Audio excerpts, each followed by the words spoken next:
Buenos días, mi nombre es Cindy Soler. Número de cédula 9.691.845 y estudio en la Universidad Nacional Experimental Rómulo Gallego, San Juan de los Morros, segundo año de Derecho. A continuación vamos a hablar sobre la clasificación de los modos de adquirir la propiedad. Los modos originarios son aquellos a los cuales derechos, todos los actos y hechos, de acuerdo con el ordenamiento jurídico, tienen efecto de convertir a una persona en titular de un derecho.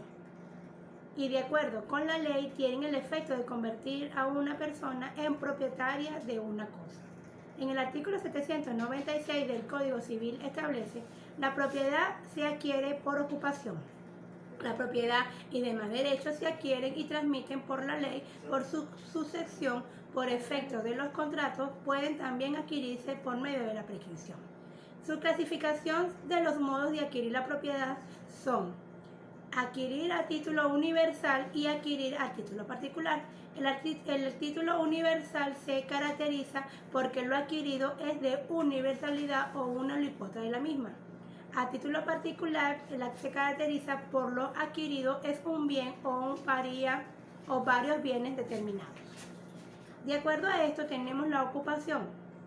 La ocupación es el modo originario de adquirir, que consiste en tomar posesión de una cosa apropiable y sin dueño, con la intención de adquirir su propiedad. Consiste en un modo originario de adquirir la propiedad de bienes muebles que no tengan dueño, es decir, una cosa que nunca ha tenido dueño o una cosa que ha sido abandonada voluntariamente sin titular anterior.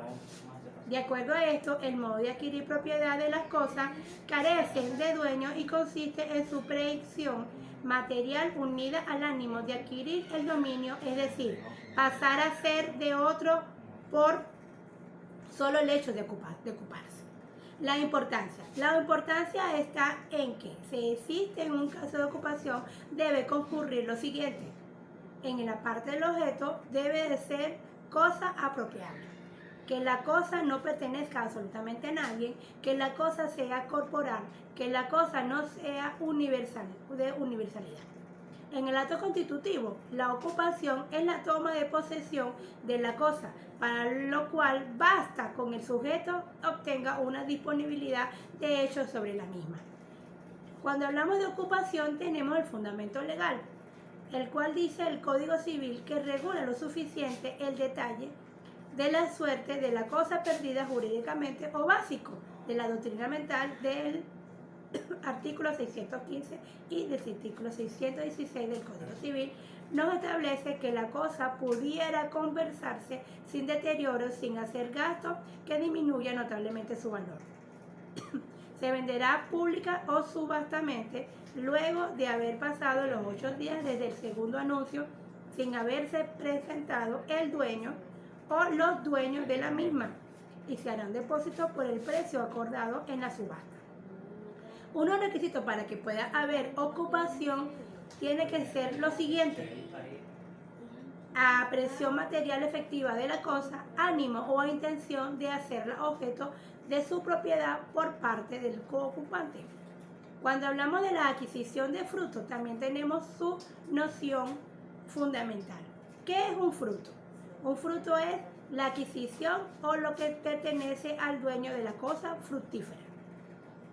Tomando en consideración lo antes dicho, en este caso de los propietarios, sino meros poseedores de una buena fe o terceros con algún derecho real o persona sobre la cosa. La accesión propia generalmente se dice que es el derecho en virtud del cual el propietario de una cosa hace suya toda cosa, que es una o varias cosas al momento, y su calidad de accesorio y de modo inesperable. Entonces tenemos que hablar sobre otro punto importante, que es la usucapión o preinscripción adquisitiva. Esta se puede clasificar en varias. Está la preinscripción usucapión, que es un medio de adquirir un derecho o la cosa, el derecho. La prescripción instintiva es el medio de liberarse de la obligación. La prescripción extintiva de los derechos reales es el medio de liberarse de una obligación, sino de un medio de extinción de algunos derechos reales por el uso durante el tiempo fijado por la ley. En los fundamentos de la utilidad de la prescripción tenemos que la seguridad es jurídica, la presunción de que el poseedor es un verdadero titular del derecho y de que por lo tanto conviene facilitarle la prueba del mismo. Se considera de que en todo caso el derecho de quien es el verdadero titular ya lo merece protección jurídica. En este caso tenemos que A, la protección jurídica es por inercia de ese titular, y B, porque quien actualmente esté dado el derecho, una función socialmente útil, es el poseedor y de la persona contra quien no hay obra de usucapión. Tenemos entonces que para que haya una causa que impida la prescripción adquisitiva, tenemos que en el artículo 1967, quien posee la cosa en nombre de otro y es el heredero a título universal. En el artículo 1963 dice, nadie prescribe lo contrario a su título, en el sentido de que nadie puede cambiarse a sí mismo la causa y principio de la posesión. Tenemos que las causas que pueden interrumpir la prescripción adquisitiva se caracteriza porque hacen ineficaz a tiempo transcurrido hasta el momento en que aparece el modo de que cesa la interrupción. Y de acuerdo al Código Civil, la prescripción puede interrumpirse naturalmente o civilmente. Bueno, entremos en otro título más importante, también importante, que tiene que ver con los títulos de modo de adquisición. Tenemos el modo de adquirir a título universal. Son aquellos que permiten la adquisición de una universalidad jurídica o de una cuota de lo mismo. A título particular, ya lo hemos especificado, y es la forma más habitual de transmisión a título particular, es el contrato. Es algo legal y civilmente personal. Se puede crear, transferir, modificar o extinguir las obligaciones del mismo. Está el inter vivo o el morte. El inter vivo o mortis se produce en vía del titular o al fallecer este mismo. Cuando hablamos de títulos honorosos gratuitos, según haya o no contra prescripción del adquiriente. Gracias por tu atención. Gracias, muchas gracias.